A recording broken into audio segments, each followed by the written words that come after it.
বাস্তবায়ন হবে না, এই ধরনের আপনারা নিরাশাও ব্যক্ত করছেন, যেহেতু সংবিধান সংস্কারের পরিষদে আজ ওথ নেওয়া হয়নি। সেই বিষয়টি নিয়েও আমি শুনতে চাই কেন আসলে আপনাদের এতটা নিরাশা, নাম্বার ওয়ান। নাম্বার টু হচ্ছে যে একটু পজিটিভ দিয়েও যদি শুরু করি, যদি আপনার কিছু বলার থাকে নির্বাচনে এই যে মন্ত্রিসভা গঠিত হলো, সেই মন্ত্রিসভা গঠন বা নতুন সরকার যে গঠিত হলো, রাজনৈতিক একটি সরকার যেখানে আপনারা বিরোধী দল হিসেবে থাকবেন, এটা কেমন, আপনার অনুভূতি কেমন এবং কেমন লাগছে? প্রথমেই শেষ প্রশ্নটা বা প্রসঙ্গটা নিয়ে বলি, সেটা হচ্ছে যে এটা সত্যি সত্যি বাংলাদেশের একটি ঐতিহাসিক দিন এবং মানে আমি খুবই মানে কিছু কমপ্লেক্সিটি কমপ্লেন বা যেই অপ্রত্যাশা বা প্রত্যাশা পূরণের ঘাটতি না থাকার পরেও আমি এটাকে খুবই ইতিবাচকভাবে দেখি, কারণ আমরা দীর্ঘদিন লড়াই করেছি একটি গণতান্ত্রিক প্রক্রিয়ায় বাংলাদেশ ঢোকার জন্য এবং সেটি একটি নির্বাচন এবং নির্বাচনের পরে একটি রাজনৈতিক সরকার, যেই সরকারকে জনগণ ম্যান্ডেট দিবে।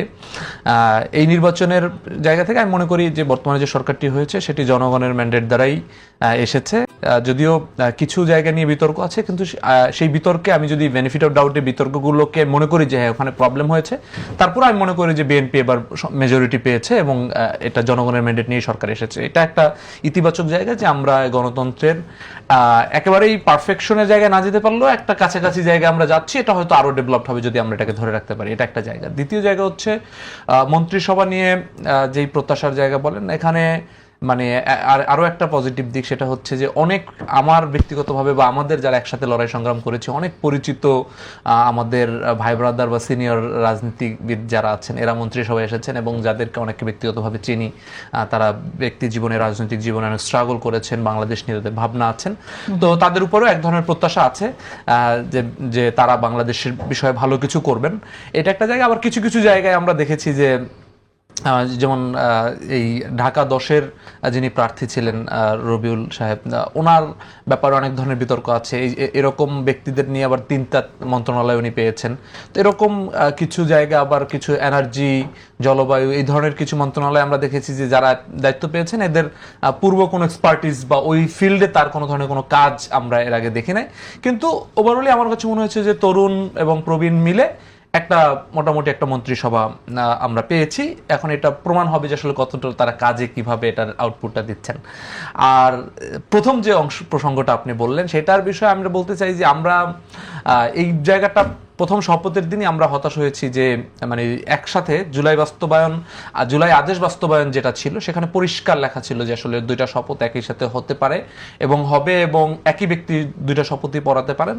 কিন্তু আমরা দেখেছি যে সেই জুলাই সনদের এবং সংস্কার যে পরিষদ যে সভা যেটা গঠিত হওয়ার কথা সেটার শপথ নিয়ে বিএনপির এক ধরনের ভিন্ন বক্তব্য, যেটা জুলাই আদেশ বাস্তবায়নের সাথে মিল নাই। এটা একটা জায়গা। দ্বিতীয় কথা হচ্ছে এখানে আবার কিছু প্রসঙ্গ তুলেছে, যেই প্রসঙ্গগুলো আমার কাছে মনে হচ্ছে যে এই প্রসঙ্গগুলো একেবারেই এই নির্বাচন এবং গণভোট এবং এই অন্তর্বর্তীকালীন সরকার এবং জুলাই সনদ সবকিছুকে প্রশ্নবিদ্ধ করা হবে যদি এই প্রসঙ্গগুলো ওভাবে তোলা হয়। যেমন বলা হচ্ছে যে সংবিধানে এটা শপথ নেওয়ার বিষয় নাই, কিন্তু বিষয়টা হচ্ছে যে আমরা এই যে ইলেকশনটা করেছি সেই ইলেকশনটাও কিন্তু একটা ঐক্যমতের ভিত্তিতে করেছি এবং জুলাই সনদ বাস্তবায়ন যে আদেশ সেই আদেশের শপথের প্রসঙ্গটাও কিন্তু এর ঐক্যমত ছিল। ইভেন এটার মধ্যে নোট অফ ডিসেন্টও ছিল না এই শপথ নেওয়ার বিষয়ে।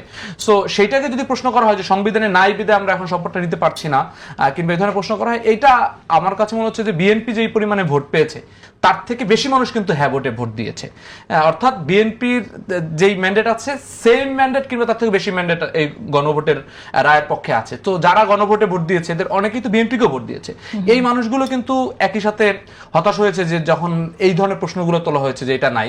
তো সেই জায়গা থেকে আমরা গণভোট জায়গা আবার নোট অফ ডিসেন্টের আলাপগুলো দেখেছি। নোট অফ ডিসেন্টের 3টা প্রসঙ্গের বাইরে বাকিগুলোতে নোট অফ ডিসেন্ট থাকবে। 3টা প্রসঙ্গ স্পেসিফিক্যালি জনগণকেই পিপলকেই প্রশ্ন করা হয়েছে।